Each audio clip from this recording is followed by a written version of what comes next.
দেখুন, এসআইআর নিয়ে আমি খুব দুশ্চিন্তায় হয়ে গেছে। এসআইআরের পদ্ধতি নিয়ে দুশ্চিন্তা সব থেকে বেশি হয়ে গেছে। ইলেকশন কমিশনের ভূমিকা নিয়ে আমার সন্দেহ বারবার উঠছে কি একটা বিধায়কের বাবা 10 বছর ধরে ভোট দিয়ে যাচ্ছেন, এটা কি সম্ভব? ইলেকশন কমিশন তো পশ্চিমবাংলা আগেও ছিল, আজকেও আছে। তো 10 বছর ধরে একটা লোক ভোট দিয়ে যাচ্ছে বারবার, মৃত লোক যার 10 বছর আগে মৃত্যু হয়ে গেছে, আর সেও আর ছোটোখাটো ব্যাপার নেই, একজন বিধায়কের কাউন্সিলরের বিধায়কের বাবা, কাউন্সিলরের শ্বশুর মশাই, এটা কি সম্ভব?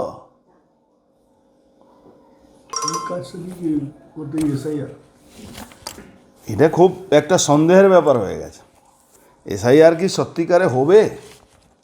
এটা বড় প্রশ্ন। কিন্তু বাংলার সাধারণ মানুষ যারা রিয়েলি ডিপ্রাইভড হন, প্রত্যেক বছর ইচ্ছা থাকলেও এই সরকার চলে আসছে, ইচ্ছা না থাকলে চলে আসছে, মানুষ কিন্তু খুব হতাশায় আছেন। ইলেকশন কমিশন কি তাদের পাশে দাঁড়াবে বা দাঁড়াতে পারবে?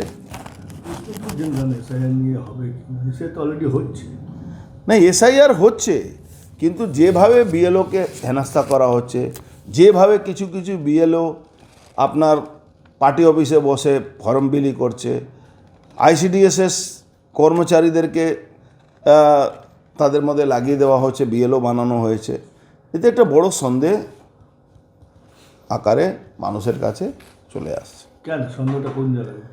সন্দেহ আছে কি সবসময় যেরকম ম্যানুপুলেট করে মমতা ব্যানার্জি আইপ্যাককে মাধ্যমে, এই আইপ্যাকের মাধ্যমে আঙ্গনবাড়ি আইসিডিএসএ কর্মচারীদেরকে নিয়োগ করা হয়েছে, যেটা আগেও ধরা পড়েছিল।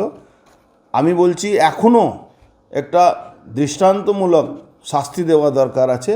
যাদেরকে সাসপেন্ড করা হচ্ছিল, যে অধিকারীরা যাদের নাম এসেছিল 6 জন বা 8 জনের, তাদেরকে ইমিডিয়েট গ্রেফতার করা উচিত। তাহলে একটা মেসেজ যাবে, ভয় পাবে। কমিশনকে আমরা জানিয়েছি, আগেও জানিয়েছি, বহু লিস্ট দিয়েছি, বহু নেতার বাবা মা কেউ 1 দশক আগে মারা গেছেন, কেউ 15 বছর ধরে মারা গেছেন, কিন্তু প্রত্যেক বছর উনি তৃণমূলকে ভোট দেওয়ার জন্যে উনি পৌঁছে যান। এই ঘটনা সঙ্গে যুক্ত হয়েছে, আজকে আবার আপনাদের কাছে আমি নিয়ে এসেছি 2024 সাল অবধি। দেখবেন 2024 সালে সনদ দে, যিনি নৈহাটির বিধায়ক, তার বাবা ভোটার লিস্টে নাম আছে, উনি জীবিত আছেন ভোটার লিস্টের হিসাবে। 2025 সালেও উনি জীবিত আছেন, এই ভোটার লিস্ট যে কারেন্ট ভোটার লিস্ট আছে 2025 সালে। অথচ উনি নিজে পোস্ট করেছেন, সনদবাবু যিনি নৈহাটি বিধায়ক, 15 জানুয়ারিতে উনি পোস্ট করছেন কি বাবা তুমি 1 দশক আগে আমাকে ছেড়ে চলে গেল। তৃণমূল কি এই ভুয়া ভোটার, মৃত voter, false voter, double voter, triple entry, অনুপ্রবেশকারী, রোহিঙ্গা, মুসলমানদের ভরসায় বাংলায় ক্ষমতা থাকতে চাইছে? শুধু ইলেকশন কমিশন না, কেন্দ্র সরকারকেও বলবো, আজকে দিল্লিতে যে ঘটনাটা ঘটলো, ফরিদাবাদে যে ঘটনাটাগুলো ঘটছে, গুজরাতে যে ঘটনাগুলো ঘটেছে, হয়তো যেভাবে জানুয়ারি মাসের একই করেছে, প্রধানমন্ত্রীর উপরে হামলা করার চেষ্টা হয়েছিল, সফল হয়নি ঠাকুর ভগবানের আশীর্বাদে। বাংলায় কিন্তু সেফ প্যাসেজ আছে এই টেরোরিস্টদের। বাংলায় কিন্তু অনুপ্রবেশকারীর মাধ্যমে আনসারুল বাংলা থেকে নিয়ে আইএসআই ঘাঁটি করে ফেলেছে। সব থেকে দুঃখের ব্যাপার, পশ্চিমবাংলা সরকারের তারা সুরক্ষা পাচ্ছে, তারা সেফ প্যাসেজ পাচ্ছে। পশ্চিমবাংলা পুলিশ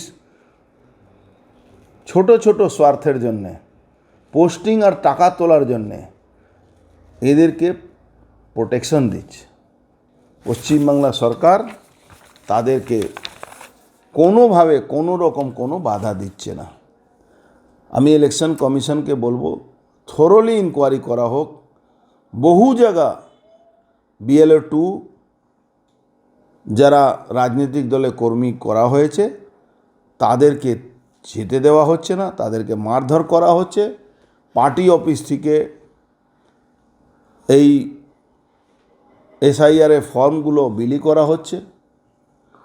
আমি আবেদন করছি আপনাদের মাধ্যমে যে ইমিডিয়েট ইলেকশন কমিশন কোনো BLOর উপরে যে হামলা হচ্ছে, ইমিডিয়েট যারা হামলাকারী তৃণমূল কংগ্রেসের গুন্ডাদেরকে ইমিডিয়েট নন বেলেবল সেকশনে অ্যারেস্ট করে, আর যে BLOগুলো দুর্নীতির সঙ্গে যুক্ত হচ্ছে, তৃণমূলের সরকারের পক্ষে কাজ করছে, তাদেরকেও গ্রেফতার করে তাদেরকে BLO কাজ থেকে সরিয়ে দেওয়া দরকার। বিধায়কের বাবার যদি এরকম নাম না